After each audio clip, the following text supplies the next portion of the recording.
frappe à la porte de ton cœur. Il est en train de te dire, c'est beau, elle est belle cette maison. Hein. Quand je suis rentré tout à l'heure, j'ai regardé, je dis, elle est belle cette maison. Et puis quand je me suis assis, il y a une pensée qui m'est venue dans ma tête. Parce que le Seigneur, il dit que nous sommes le reflet de sa gloire. Nous sommes l'image du Christ en tant que chrétien. Puis quand j'ai posé mes yeux sur le carrelage, j'ai vu le reflet du Velux qui est là. J'ai vu le reflet de la lumière. Mais la réalité, ce qui donne réellement la lumière et la valeur, c'est le Velux. Ici, c'est qu'un reflet. Ben, ce soir, vous avez écouté que des hommes. Mais la réelle valeur, c'est celui qui vit dans leur cœur. On l'appelle Jésus. C'est la réelle lumière, lui. C'est lui la réalité du cœur. Quand ça n'allait pas pour lui, c'est Jésus qui est venu. Quand ça n'allait pas pour lui, c'est Jésus aussi qui est venu. Quand ça n'allait pas pour les pasteurs qui vous prêchent l'évangile, c'est Jésus qui est venu. La réalité, c'est Jésus. Et puis vous savez ce soir pourquoi j'aime Jésus? Pourquoi j'aime sa parole? Parce que c'est pas que des mots. Sur la terre, plein de gens, c'est pas grave que ça bouge, hein, ça ne me dérange pas du tout à moi. Regardez par là. Je fais des réunions dans les hôpitaux, des fois les infirmières ils rentrent, ils prennent la tension, ils font des piqûres aux gens, et puis je leur prêche quand même l'évangile. C'est pas ce qui se passe autour de nous qui compte, c'est ce qui peut se passer dans ton cœur. Parce que ce qui se passe autour de toi, l'ennemi, vous savez, la Bible dit qu'il vient comme un petit oiseau. Un petit oiseau, on n'en a pas peur. Hein. Un petit oiseau, il fait une cage, on le met dans notre maison, et on lui donne à manger. Mais à un moment donné, quand on a envie de dormir et qu'il chante, il nous agace. On voudrait le mettre dehors, mais on a pris soin de lui, on l'a mis dans une petite cage, on veut le garder chez nous. Eh ben, la Bible dit qu'il vient comme un petit oiseau, puis il prend les graines. Eh ben, l'ennemi, ce soir, il peut venir comme un petit oiseau, avec un petit bruit de fond. Puis hop, tu mets ton oreille là-bas, puis t'entends, puis tiens, j'ai reçu un message sur mon téléphone. Pourquoi a-t-elle m'envoyé un message? Faut peut-être que je l'appelle. Et puis ça va te faire perdre du temps. Alors laisse ton petit message de côté. Tu l'appelleras tout à l'heure. Écoute ce que Jésus a à te dire. Jésus a un mot pour toi. Je voudrais te dire à toi qui as demandé avant la réunion, Jésus va te répondre. Il y a quelqu'un qui s'est mis à part avant la réunion et t'a demandé quelque chose à Dieu. Je voudrais te le dire. Dieu a pris la marche ce soir, il s'est mis en route et il est venu vers toi et tout de suite, il va le poser vers toi. Il va le poser sur ton cœur, il va le mettre sur ta vie. Pourquoi? Parce que tu as pris soin de lui demander. C'est particulier ce que tu lui as demandé. Tout le monde ne l'a pas. Tout le monde peut être là autour de toi, mais toi tu te dis dans ton cœur, mais Seigneur, moi je voudrais. Mais ce soir, le Seigneur va te le donner. Il a pris la route pour toi et il l'apporte à ta maison. C'est pour toi. Cette réunion-là, on s'est déplacé, on a traversé Paris, c'est pour toi. Et puis peut-être que quand on va repartir, je ne sais pas l'amende qu'on prendra, mais ce sera aussi pour toi. Parce que Jésus, ce soir, voudrait te dire que pour toi, il peut déplacer son ciel. Il peut ouvrir son ciel. Il peut se déplacer ce soir pour toi. Mais es-tu prêt ce soir à lui dire, Seigneur, allez, c'est bon maintenant, j'ai compris. C'est pas 20 réunions, c'est pas 30 réunions, c'est pas des pasteurs différents qui m'apporteront la parole d'une façon différente, avec un langage différent, avec une façon de parler différente. Jésus ne parlait pas beaucoup, lui. Quand il s'approchait d'un malade, il lui disait, qu'est-ce que tu veux? Et s'il était aveugle, il disait, je voudrais retrouver la vue. Comment c'était simple pour lui? Retrouve la vue. Mais Seigneur, retrouve la vue, puis d'un seul coup, ses yeux s'ouvraient, regardaient autour de lui. Puis les gens qui devaient être là comme toi ce soir, mais Seigneur, c'est pas possible qu'il y ait des miracles comme ça dans l'évangile. C'est pas possible ce qu'ils nous ont expliqué, les garçons, que le petit enfant, il est rentré dans l'hôpital, on devait l'opérer du cœur, l'artère était morte, et puis le docteur, il arrive en haut, il comprend plus, lui. L'artère, il est tout neuf. Mais la Bible dit que ce qui est impossible aux hommes est possible à Dieu. C'est impossible à nous. C'est impossible à l'humain sur la terre. Mais c'est possible pour lui. Il y a quelques semaines en arrière, quelques mois, c'était pas possible de faire une réunion ici. Je me trompe, oui ou non? C'était pas possible d'entrer dans cette maison et de dire on va prêcher l'évangile. C'était il y a quelques semaines, quelques mois en arrière, quelques années peut-être. Je laisse parler mon cœur ce soir, vous savez. Mais ce soir, il y a une réunion.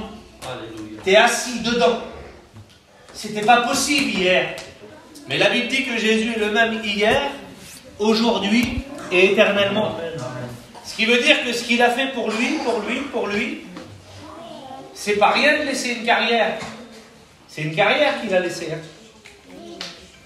Mais dans sa carrière, il n'y avait pas la paix. Et d'un seul coup, dans une prière, dans une petite camping chez lui, d'un seul coup, il dit, Seigneur, c'est pas de ça que j'ai besoin, non. Je veux la paix dans mon cœur. Et là, il fait cette prière. Et cette prière transforme son cœur. Et d'un seul coup, il devient un chrétien. Il va vers son père. Moi, je le connais bien, son père. C'est moi qui l'ai baptisé, son père. Et puis, quand il va vers son père, il dit, mon père, je veux être un chrétien, mais mon fils, j'ai tout fait pour que tu sois en haut de la fiche. Et tu veux être un chrétien dans une petite réunion, en train de prier Dieu. Mais t'es fou.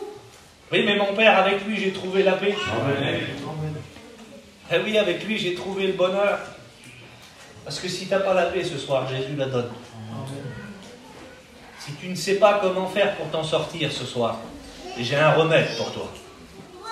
Tout à l'heure, en plaisantant, on a rigolé avec un garçon qui disait, mon cœur, je prends des petits cachets, tout ça pour mon cœur. Puis j'ai dit sur lui, je connais quelqu'un qui peut changer ton cœur. On l'appelle Jésus. La Bible dit qu'il change un cœur de pierre en un cœur de chair. Un cœur pour aimer. Un cœur pour s'approcher des autres. Un cœur qui peut nous donner à réfléchir. Puis je regardais, vous savez, je pensais à ça, il m'a fait rappeler ça, Kevin, tout à l'heure.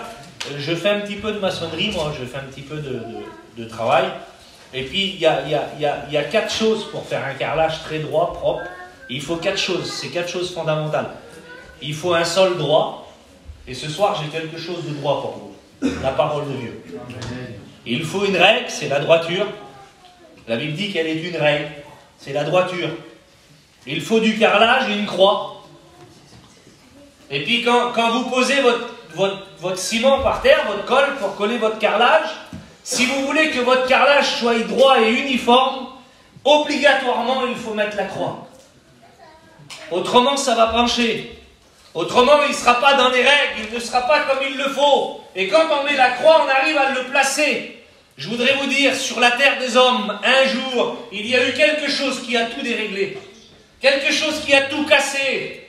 La Bible nous dit qu'il a voulu se placer au-dessus de Dieu, il l'a précipité sur la terre. Tout s'est chamboulé. Le péché était là. Mais la croix, celle de Jésus, celle sur laquelle où il est monté, il a dit, Père, tout est accompli. Tous les hommes pourront s'approcher d'elle. Le pécheur pourra venir devant elle. Le malade pourra s'approcher. Tous pourront recevoir un remède pour leur cœur, pour leur vie. Peu importe leur situation, peu importe qui ils sont, peu importe ce qu'ils ont fait hier. La croix, elle a tout mis en place. Il n'y a qu'à la croix qu'il a pu dire tout est accompli. Amen. Quand son sang a coulé, la première goutte qui a coulé à la croix, oh, il y en a qui a coulé avant, vous savez, on l'a fouetté, on l'a maltraité, on lui a arraché sa barbe. Mais à la croix, quand ça a coulé, c'est pour sauver toute l'humanité. Et c'est pour ça qu'il a pris soin de dire quiconque. Puis vous savez, nous on a un peuple qui ne sait pas bien lire. Parce que quand on est petit, la plupart du temps, nous avant, on partait presque toutes les semaines. Tout dépendait, mon père, comment il trafiquait dans le village. Alors ça dépendait comment il avait travaillé le matin, ce qu'il avait pris dans certaines maisons, et puis des fois, il fallait partir plus rapidement que prévu. On n'allait pas jusqu'à dimanche, quoi. Et puis quand on partait toutes les semaines, on n'allait pas à l'école. Moi j'ai appris réellement à lire quand j'ai été à l'école biblique. Et puis, je voudrais vous expliquer cette petite histoire, c'est tout bête, mais c'est pour vous expliquer comment qu'un homme peut rencontrer Jésus.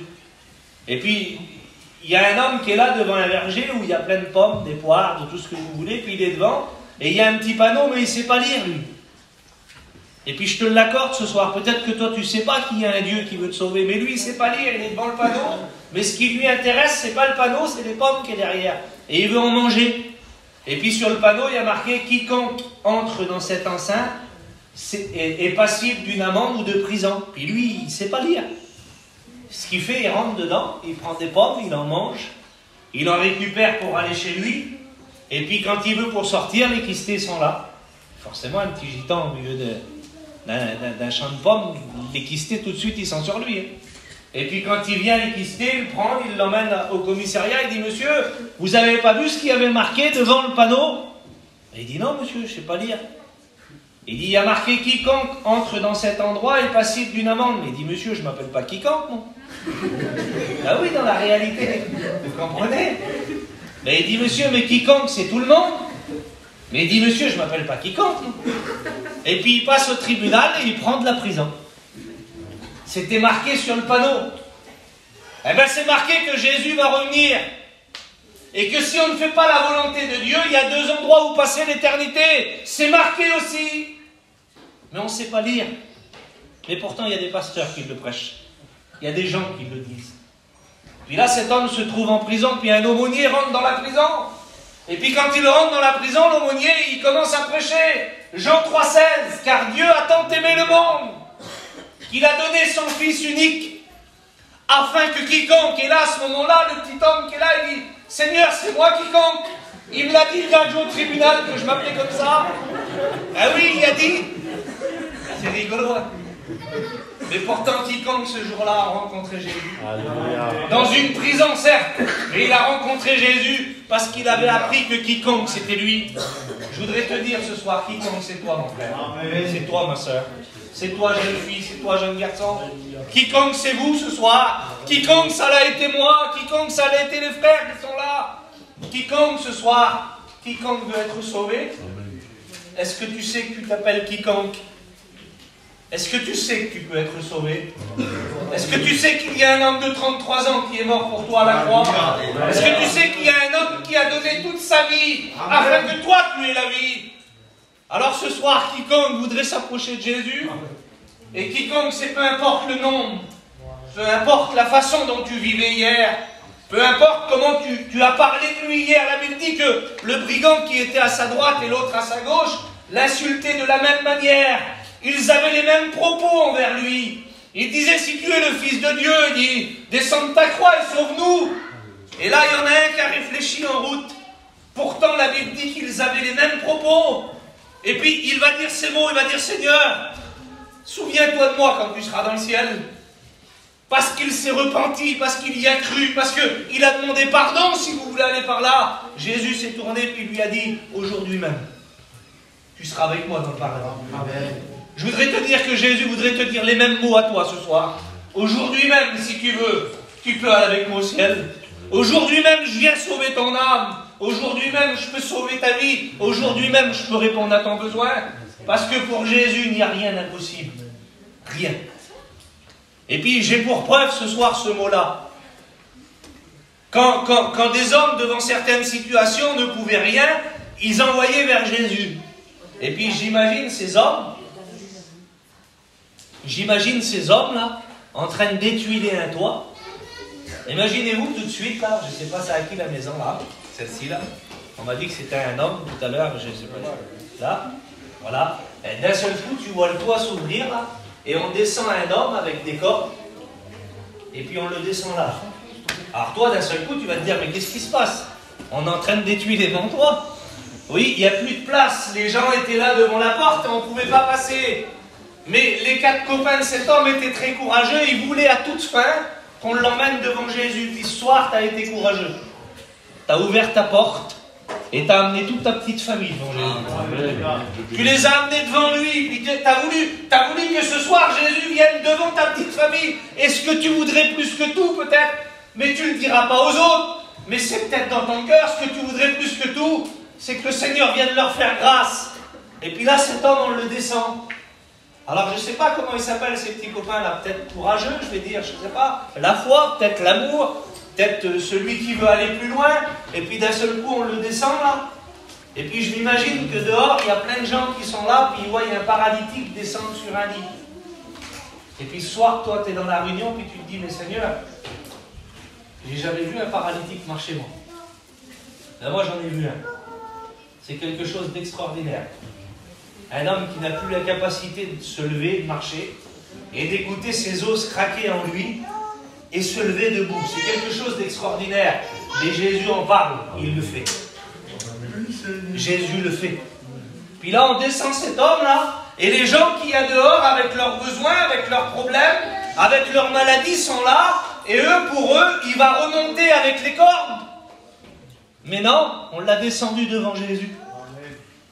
Et puis quand on vient devant Jésus, peu importe notre problème, Luc 6, 17, la Bible dit que peu importe leur maladie, ils s'approchaient de lui, ils le touchaient, ils repartaient vite. Ce qui veut dire qu'il n'y a pas une maladie lequel Dieu ne peut pas guérir. Vous savez, le coronavirus là, Jésus le guérit. Le cancer, excusez-moi du mot, Jésus le guérit. Toutes les maladies que vous pouvez imaginer sur la terre, Jésus est capable de les guérir. Et la Bible dit qu'il n'a aucune onde de variation. Ce qui veut dire que ce qu'il a fait il y a 2000 ans, il le fait encore aujourd'hui, oui. Je voudrais te le dire, ce soir, Jésus n'a pas changé. Il est toujours le même. Puis là, cet homme, il est là. Puis Jésus va lui dire, maintenant, lève-toi. Seigneur, c'est ça. Les gens qui sont là, ils sont un petit peu choqués, ceux qui l'ont vu descendre. Puis là, la Bible nous dit que cet homme se leva, il prend son lit, puis il s'en va. Mais les gens qui l'ont vu rentrer, ceux qui étaient là, qu'est-ce qui s'est passé pour eux? Et parce que vous regardez le miracle chez les autres, mais vous, qu'est-ce qui s'est passé pour vous? Qu'est-ce que Jésus pourrait faire pour toi? Parce que c'est bien beau ce qu'il a fait pour lui. C'est bien beau ce qu'il a fait pour moi. C'est bien beau ce qu'il a fait pour les autres. Mais pour toi ce soir, qu'est-ce qu'il pourrait faire pour toi? Alors je te le redis, Jésus peut tout. Amen. Et rien ne lui est impossible.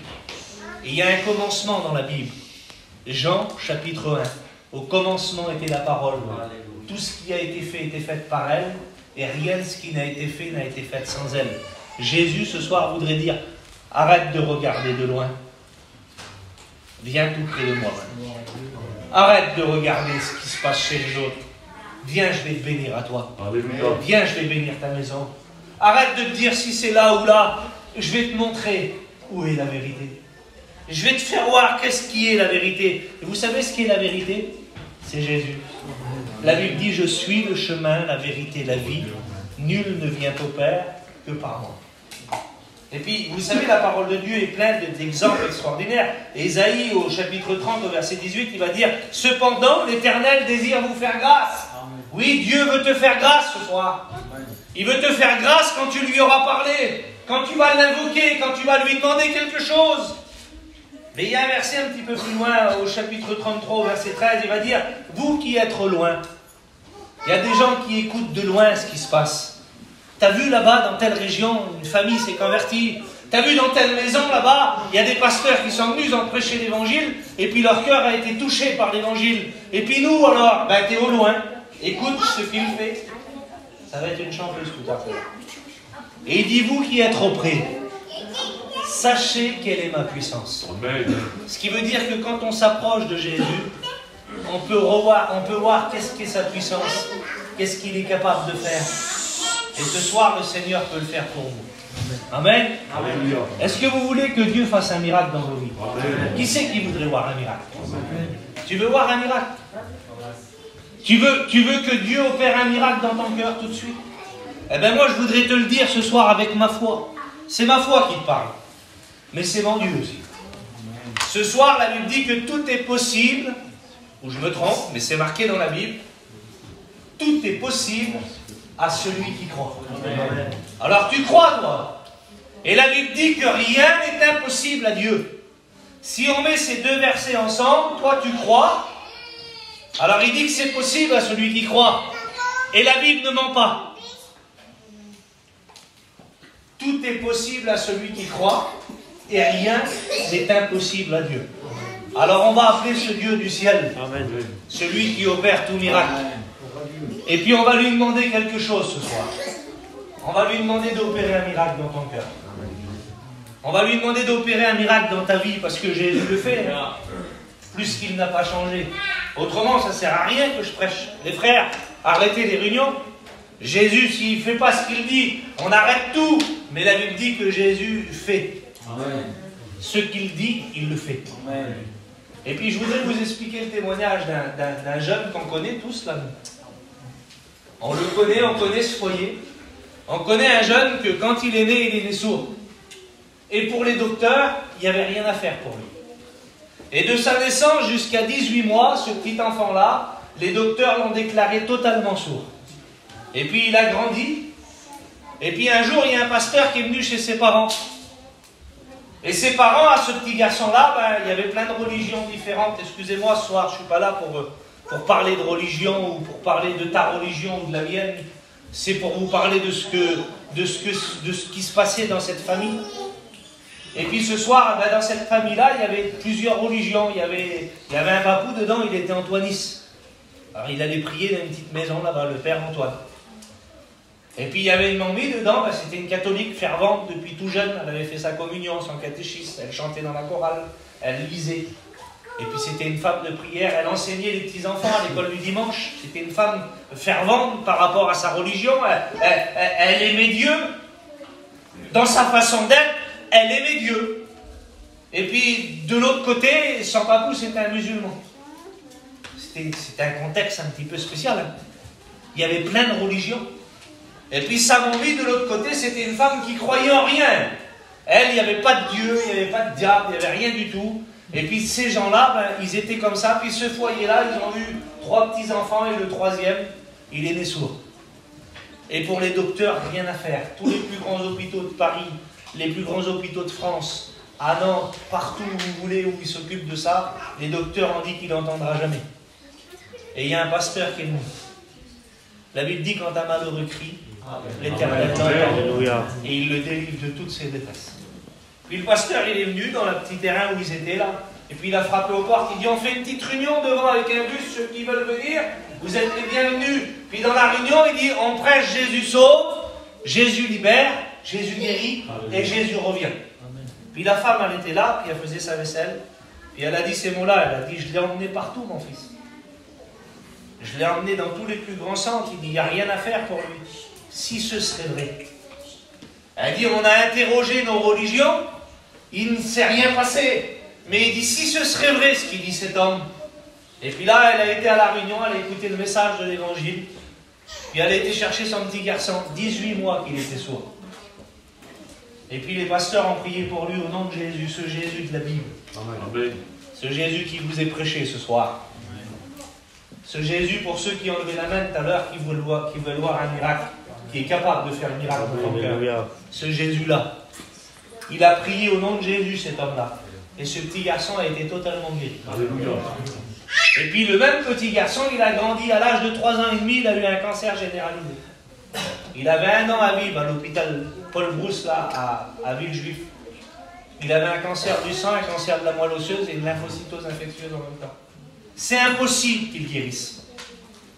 Et puis, il y a un pasteur qui est rentré dans la chambre parce que partout où il y a un homme ou une femme qui prie Dieu, Dieu a envoyé un serviteur. Partout. Certainement que quelqu'un a demandé à Dieu de venir ici. Puis un pasteur est venu. Eh bien, je voudrais vous dire que partout où on prie Dieu, partout où on croit voir un miracle, où on croit vouloir un miracle, Dieu est capable d'avoir un miracle. Et puis là, le pasteur est venu, il a prié pour le petit garçon au nom de Jésus. Et ce petit garçon a été totalement guéri. Et puis il a grandi. Il a grandi dans la vie, il a fait des accidents en voiture, en moto. Il a fait une fracture du crâne avec un cax un jour. Et puis il a sorti, il a bu, il a fait comme plein de jeunes, il a fumé. Puis un jour, il est rentré dans une réunion semblable à celle-ci. Et puis un pasteur prêchait l'évangile et son cœur a été touché. Et puis, il a donné son cœur à Dieu, il s'est baptisé. Quelques mois plus tard, il était appelé pour servir Dieu. À l'âge de 24 ans, il est rentré à l'école publique. Et puis, il a commencé à prêcher l'évangile. Et en 2021, le 17 février, à l'Évry-Gargan, il est en train de vous dire que Jésus vous aime et qu'il veut vous sauver. Amen. Parce que ce petit garçon, c'est moi. Amen. Jésus m'a totalement guéri. Amen. Si un jour les docteurs disaient qu'il n'entendra jamais, eh bien, Jésus m'a fait entendre pour pouvoir entendre sa parole. Alléluia. Si un jour les docteurs disaient qu'il ne vivra jamais, eh bien, Jésus m'a fait vivre pour pouvoir vivre sa parole. Et ce soir, je voudrais te dire à toi qui veux un miracle, laisse Jésus rentrer. C'est le miracle de l'évangile, un cœur transformé, une vie changée. Jésus peut tout, dit la Bible. Et rien ne lui est impossible. Tu veux t'approcher de ce Jésus qui aime quiconque. Ce Jésus qui dit à quiconque, viens, viens quiconque. Viens, je vais te sauver. Viens, je vais te bénir. Viens, je vais te guérir. Parce que Jésus aime quiconque. Jésus n'a pas mis un nom de famille sur toi. N'a pas mis une race. N'a pas mis une évolution peut-être. N'a pas dit je suis de telle ethnie, de telle ethnie. Je suis le fils d'un tel ou d'un tel. Jésus ne regarde pas de où tu viens. Il regarde à ton besoin et il veut t'aider ce soir. Peu importe ta richesse ou ta pauvreté, Jésus n'en a rien à faire de ça. Lui, ce qu'il veut, c'est ton cœur. Il veut bénir ton cœur.